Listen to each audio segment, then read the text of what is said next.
Bonjour à toutes et à tous, bienvenue sur cette séquence consacrée au contingent annuel des heures supplémentaires. Attention, on est sur une séquence assez technique.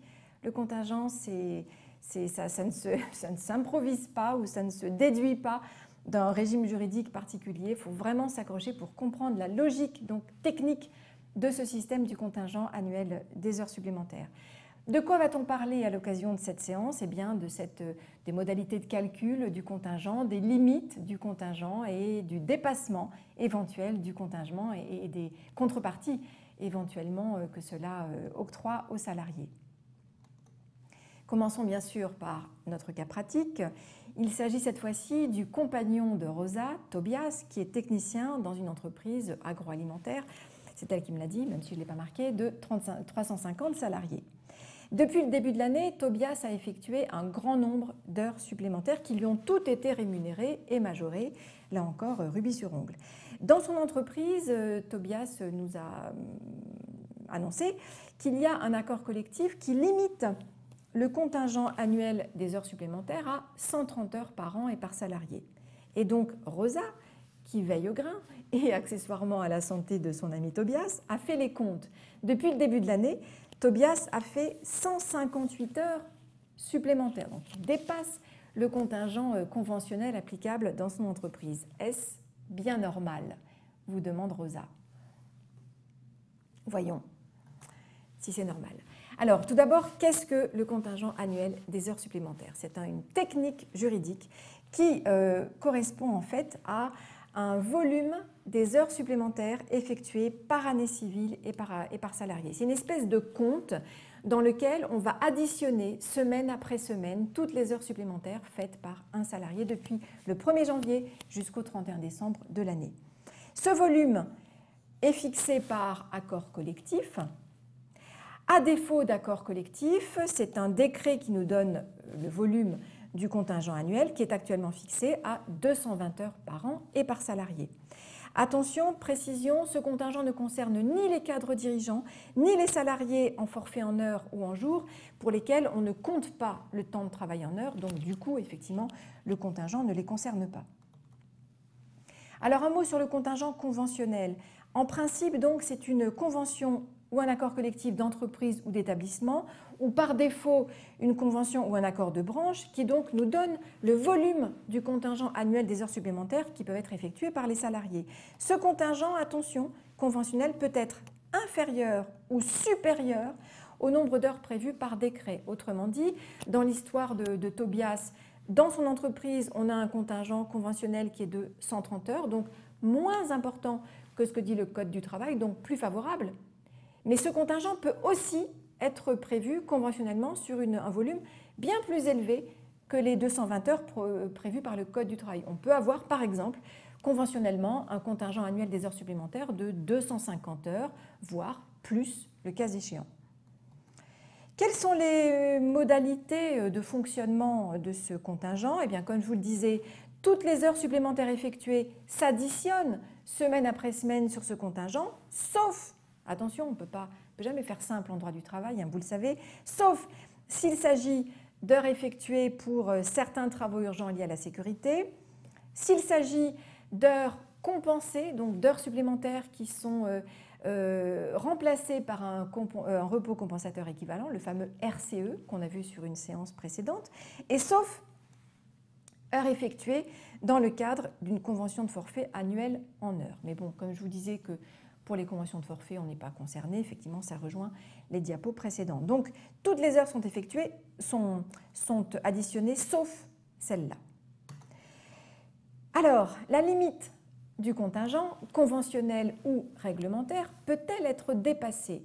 Oui, absolument, cette limite peut être dépassée. On n'est pas sur une durée, comment dirais-je, une limite impérative. On est sur une limite qui permet de déterminer en fait un avantage supplémentaire qui sera octroyé aux salariés si elle est dépassée. Mais tant qu'elle n'est pas dépassée, il n'y a rien de plus pour le salarié, sinon le paiement bien sûr et les majorations de ses heures. Si cette limite est dépassée, elle ouvre droit pour le salarié à une contrepartie obligatoire en repos. Donc cette limite peut être parfaitement dépassée. Attention parce que l'employeur doit prendre l'avis préalable du CE ou à défaut DDP s'il y en a bien sûr dans l'entreprise. Le salarié doit être d'accord pour travailler au-delà du contingent annuel des heures supplémentaires. Et cette contrepartie, le cas échéant, alors elle doit être prévue au niveau des accords collectifs ou alors par le Code du travail s'il n'y a pas d'accord collectif, et elle correspond à 50% des heures effectuées au-delà donc du volume de contingent si on est dans une entreprise de 1 à 20 salariés, ou bien 100% de ces heures lorsqu'on est dans une entreprise de plus de 20 salariés. Autrement dit, si j'ai fait un grand nombre d'heures supplémentaires dans l'année et que le contingent qui s'applique à mon entreprise est de 220 heures, si il se trouve que j'ai fait, mettons, 225 heures en tout supplémentaires dans l'année, les 5 heures qui dépassent me seront bien sûr rémunérées avec les majorations normales, mais ces 5 heures-là vont me permettre d'avoir droit à une contrepartie en repos, c'est-à-dire à un temps de repos qui va correspondre à, si mon entreprise a 38 salariés, qui va correspondre à 100% de ces 5 heures. Donc 5 heures sup effectuées au-delà du contingent égale 5 heures de récupération en temps de repos si l'entreprise a plus de 20 salariés. Vous avez tout compris.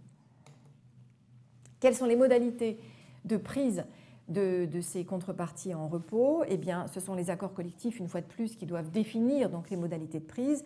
Si on n'a rien de prévu dans les accords, eh bien, le repos pourra être pris par journée ou par demi-journée. Le salarié devra faire sa demande à l'employeur une semaine à l'avance et l'employeur devra lui répondre dans les 7 jours suivant la demande et pourra, le cas échéant, reporter le repos s'il y a des impératifs dans l'entreprise qui font qu'il ne peut pas l'autoriser à prendre le repos au moment qu'il souhaite et après consultation des DP. Sachant que bien sûr, dans ce cas-là, l'employeur devra proposer au salarié une autre date pour la prise de son repos et dans le délai de 2 mois. Quelles sont, pour finir, les obligations de l'employeur en matière de gestion de ce contingent annuel des heures supplémentaires? Eh bien, l'employeur doit informer le salarié donc, du nombre d'heures acquises au titre de cette fameuse contrepartie obligatoire en repos au moyen d'un document annexé au bulletin de paye, ou alors ça peut être aussi parfois sur la feuille de paye elle-même. Il y a parfois des logiciels qui vous permettent d'intégrer une ligne sur justement cette fameuse contrepartie en repos. Et dès lors que le crédit du salarié au titre de cette contrepartie d'heures atteint 7 heures, le document donc fourni au salarié lui signale que son droit à repos est atteint et qu'il doit les prendre dans le délai de 2 mois. Voilà donc pour les obligations de l'employeur. Revenons, si vous le voulez bien, au cas de Tobias et je vous laisse 3-4 secondes pour réfléchir. Dans l'usine de Tobias, on a 350 salariés, un accord collectif qui limite le contingent à 130 heures et il se trouve que Tobias a fait 158 heures d'heures supplémentaires depuis le début de l'année. Alors, dites-moi, qu'en pensez-vous que doit dire Rosa à son ami Tobias? Alors, 5 secondes sont passées, vous avez tous la réponse. Tobias a fait 158 heures, soit 28 heures de plus que le contingent conventionnel qui s'applique dans son entreprise. Ce n'est absolument pas illégal. Il faut donc bien sûr rassurer Rosa sur ce point. L'employeur peut parfaitement demander à Tobias de faire des heures au-delà du contingent. Alors Tobias aurait pu refuser, bien sûr, mais si Tobias les a faites, ces heures, bien sûr, devront lui être rémunérées avec les majorations correspondantes, conventionnelles s'il y a lieu ou bien celles prévues par le Code du travail, et une contrepartie de 100% des heures effectuées, donc au-delà de 130 heures, devra lui être versée, c'est-à-dire en principe, sauf accord qui prévoirait autre chose, sauf l'équivalent de 4 jours de 7 heures de repos au titre de cette contrepartie obligatoire en repos. Voilà, bravo pour cette bonne réponse que vous avez certainement pu donner, ou que vous auriez certainement pu donner à Rosa. Voilà, merci en tout cas d'avoir suivi cette séance sur le contingent et je vous donne rendez-vous à très vite pour la suite de nos aventures.